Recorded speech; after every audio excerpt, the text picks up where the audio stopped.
जानने वाला है वो कहता है संसार पूरा हो गया। जीने की कला तो भाई।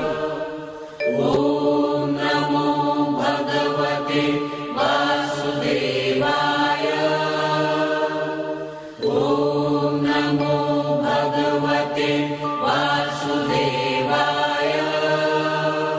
ओम नमो भगवते वासुदेवाय।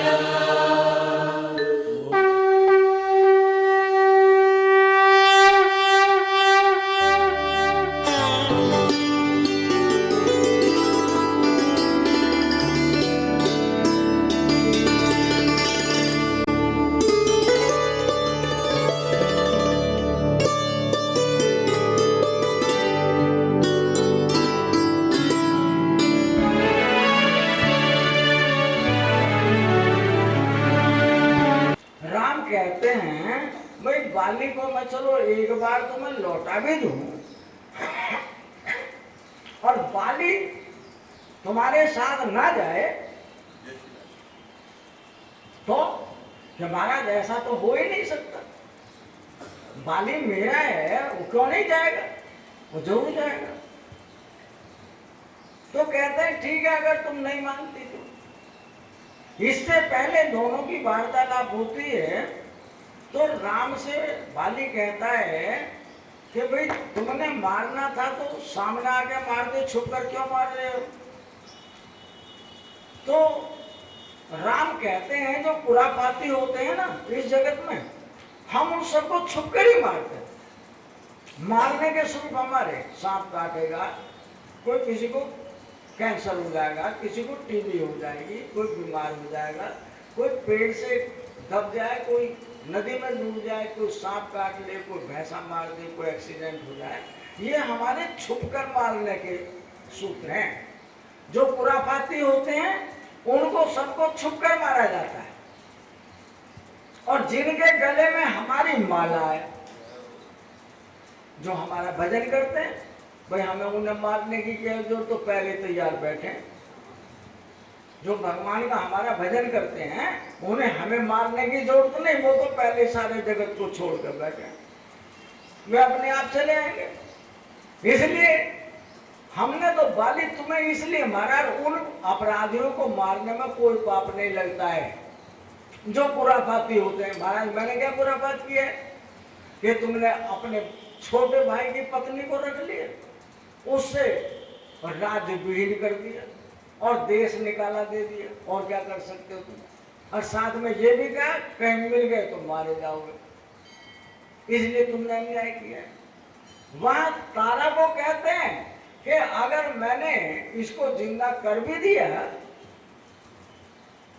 और ये फिर भी तुम्हारे साथ न जाए, तो महाराज ऐसा हो नहीं सकता है, आप मेरे बाली को जिंदा कर दो। भगवान राम ने मानो उसमें दोबारा प्राण संचार कर दिया है, और बाली से राम कहते हैं बाली तुम्हें दोषों से मुक्त कर दिया है, तुम चाहो तो अब राज्य करो अपना। देखो तुम्हारी पत्नी क्या कह रही है। अब पत्नी की तरफ देखते हैं, उधर राम की तरफ देखते हैं,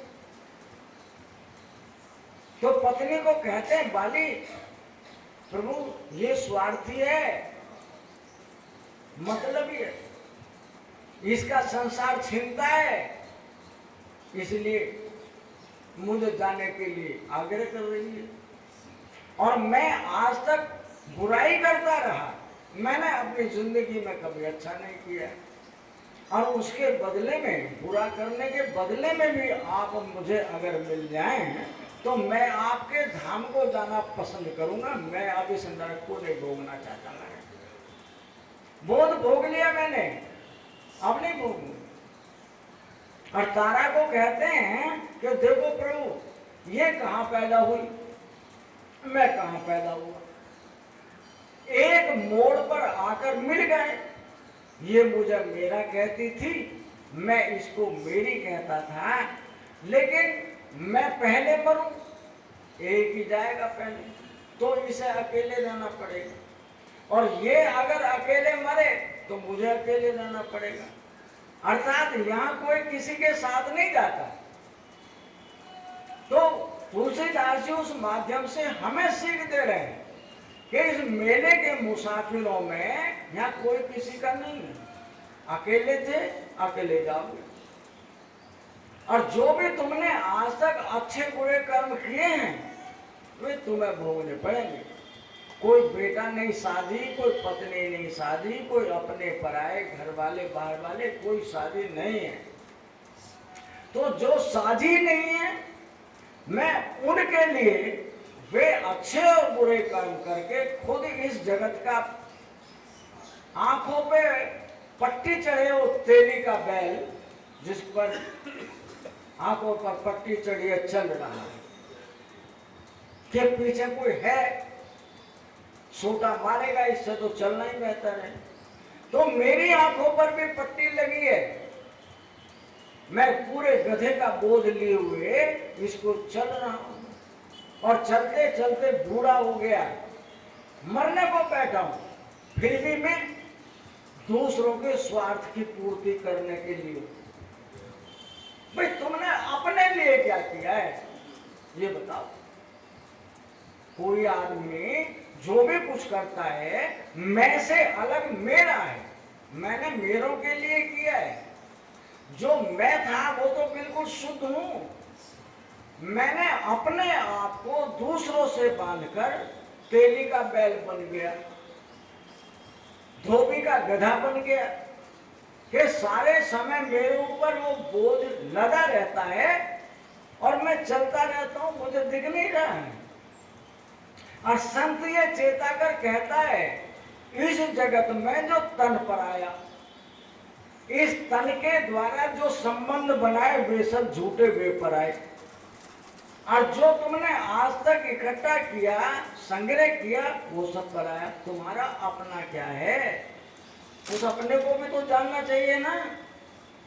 मैं जब आया था तो अकेले था, मेरे साथ कोई नहीं आया, और जब जाऊंगा तो यहां से कोई मेरे साथ जाने के लिए नहीं।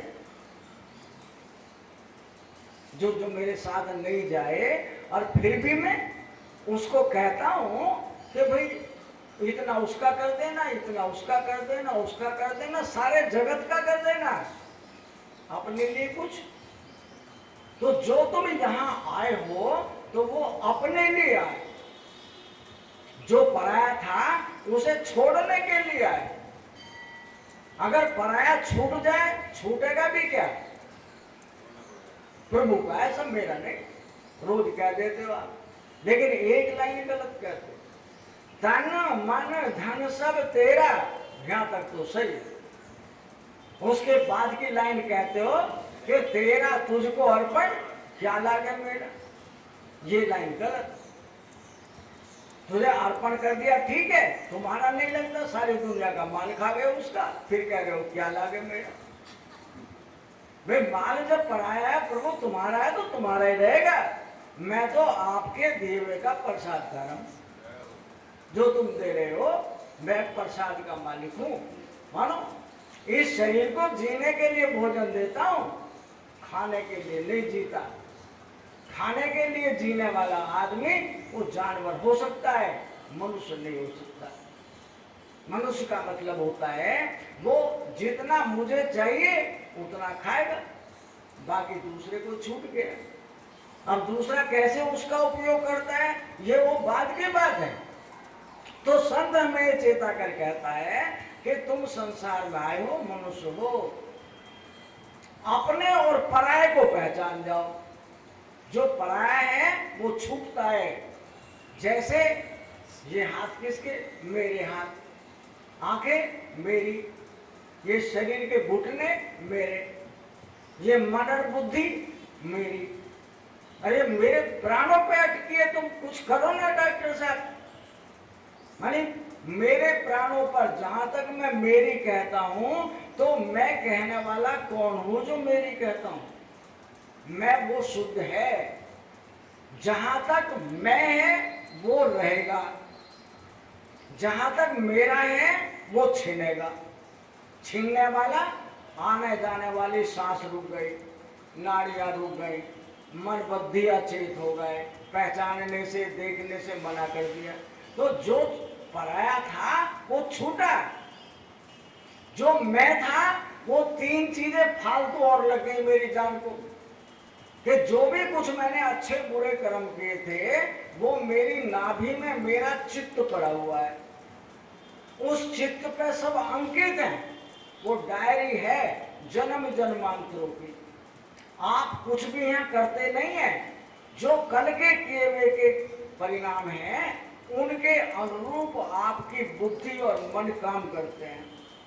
आप कल के करे हुए का खा रहे हैं और कल के लिए कैसा बो रहे हैं ये तुम स्वयं जानते हो अपने आप। तुमसे ज्यादा कौन जानेगा? जो कर्म करता हूं मैं ही करता हूं, और मेरे द्वारा जो होता है वो बिना विचारे नहीं होता है। मैं दूसरों का कितना बुरा करता हूं, कितना अच्छा करता हूं, ये सब मुझे पता है। तो संत ये चेताते हैं जो पराया है उसके लिए तुम अपने लिए क्यों दर्द बो रहे हो? हम कल के अपने भाग्य के निर्माता हैं। जो भाग्य का निर्माता होता है वो कड़वी दवाई खाकर इस सारे जगत को छोड़ना पसंद करेगा। छूटेगा तो है, जब तुम शरीर को छोड़कर जाओगे तब भी छूटेगा। एक पहले छोड़ देता है, जिसने पहले छोड़ दिया वो संसार का राजा है, वो कभी नहीं मरेगा। और जो पकड़े हुए वो कहता है बचाओ, डॉक्टर के पास जाएगा, किसी पढ़िए पंडित के पास जाएगा, झाड़ा पोंछा करने वाले के पास जाएगा, लेकिन बचेगा नहीं। जो आया है वो जाएगा जरूर। तो जाने से पहले मेरी आंखें खुल जानी चाहिए कि ये मेला मुसाफिरों का है, यहाँ सबके सब ठहरे हुए हैं। जिस शरीर को मैं मेरा कहता हूँ, जिस शरीर को फूल तेल साबुन कपड़े आभूषणों से सजाता हूँ वो मुर्दा है। मैं शीशे में अपने मुर्दे की शक्ल देख सकता हूँ कैसी है, मेरी शक्ल नहीं दिखती उसमें। वो आईना मुझे अपने स्वरूप का दर्शन नहीं करा सकता है। इसलिए मैं अपने कैसा हूँ उसको मैं खुद ही जानूंगा, कोई दूसरा नहीं दिखा सकता। और खुद जानने का हम कभी प्रयास नहीं करते। क्यों? खुद जाने गए तो अमोघ शांति, कोई बीमारी नहीं।